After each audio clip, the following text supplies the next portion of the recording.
السلام علیکم۔ یہ واقعہ ہے عراقی کردستان کے چھوٹے سے شہر اربیل کا۔ اربیل کے اندر واقع ایک چھوٹا سا قصبہ، ٹاؤن یا گاؤں کہہ لیں، کلٹ، وہاں پر ایک نوجوان پیدا ہوتا ہے جس کا نام ہے مالا علی۔ مالا علی بنیادی طور پر ایک خود کو طبیب کہتا ہے، لیکن اس کے بارے میں کوئی کچھ نہیں جانتا کہ طبیب ہے، ڈاکٹر ہے، انجینئر ہے یا پھر یہ کوئی مذہبی رہنما ہے، کسی کو کچھ نہیں پتہ۔ لیکن بہرحال یہ عراقی کردستان میں پیدا ہونے والا یہ نوجوان کردستان کے علاقے میں ہی اپنا کلینک کھولتا ہے، وہاں پر کام کرتا ہے۔ کام کرنے کے بعد جب وہاں کی مقامی انتظامیہ کو پتہ چلتا ہے تو وہ اس کا کلینک بند کرا دیتے ہیں۔ یہ شخص وہاں سے ہجرت کرتا ہے۔ ہجرت کرنے کے بعد یہ سعودی عرب موو کرتا ہے۔ سعودی عرب جب یہ پہنچتا ہے یہ شخص، تو وہاں پر جا کر یہ یہی کام کرتا ہے۔ بنیادی طور پر اس کا کام کیا ہے، اس کے کام کو دیکھنا پڑے گا۔ کام اس کا بنیادی طور پر یہ ہے کہ گونگے، بہرے، نابینا بچوں پر یہ کام کرتے ہیں یہ صاحب۔ ان کا بنیادی طور پر مقصد یہ ہے کہ ان کا مقصد، مطلب ان کا کل خلاصہ یہ ہے کہ یہ کہتے ہیں کہ میں مذہب کو اعلی کار بنا کر، یہ مذہب ہی کو زیر بحث لا کر بچوں کا علاج کرتا ہوں، روحانی طریقے سے علاج کرتا ہوں، تو لوگوں کو اس سے فیض ملتا ہے۔ لیکن بہرحال اس بات کو، اس بحث کو ہم یہاں پر سمیٹتے ہوئے آگے بڑھتے ہیں۔ آپ ویڈیو کے اندر دیکھ سکتے ہیں کہ یہ ایک خاتون کا، پاکستانی خاتون کا علاج کر رہے ہیں۔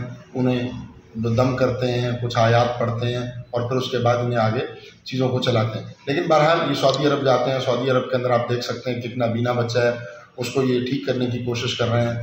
لیکن بہرحال یہ BBC نے بعد میں اس پر تحقیق کی اور پتہ چلا کہ وہ بچہ بنیادی طور پر سعودی عرب ہی کا نہیں بلکہ وہ کردستان کا ہے، اس کے اپنے آبائی گاؤں کا ہے، آبائی شہر کا ہے۔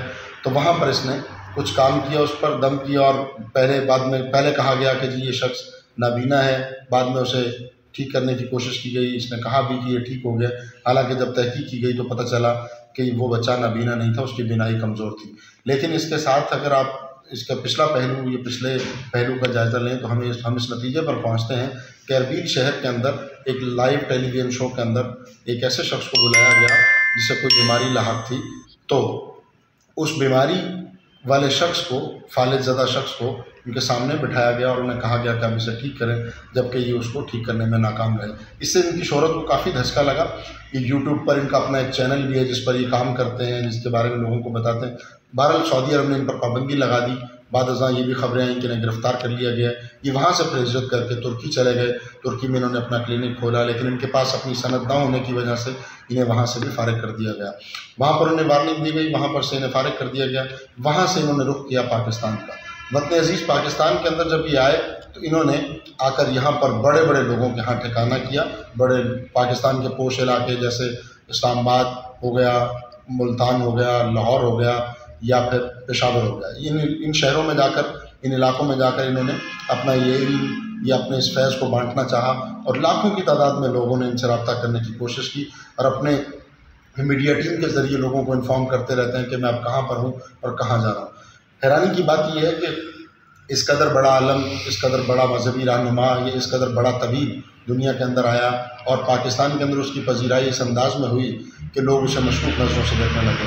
بعد میں جب تحقیق کی گئی تو پتہ چلا کہ واقعتاً ہی یہ مشکوک نہیں، مکمل طور پر یہ چیزیں فراڈ کی جانب بڑھ رہی ہیں۔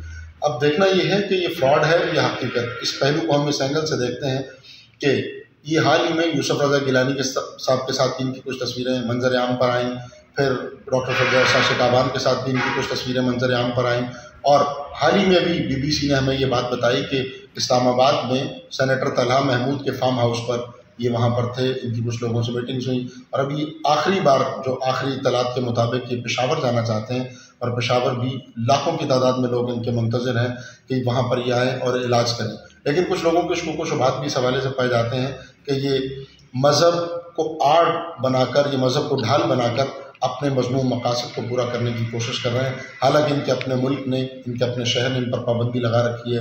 سعودی عرب جیسے معتبر ملک نے ان پر پابندی لگا رکھی ہے۔ ترکی جیسے جدت کے حامی ملک نے اس پر پابندی لگا رکھی ہے۔ لیکن وطن عزیز میں یہ فتنہ یا فساد بھرپور طریقے سے آگے بڑھ رہا ہے، اس کو کوئی روکنے والا نہیں ہے۔ یہ فیصلہ آپ نے کرنا ہے کہ اس شخص کے بارے میں آپ کیا کہتے ہیں، ہمیں ضرور اپنی رائے سے آگاہ کیجیے۔ اللہ حافظ۔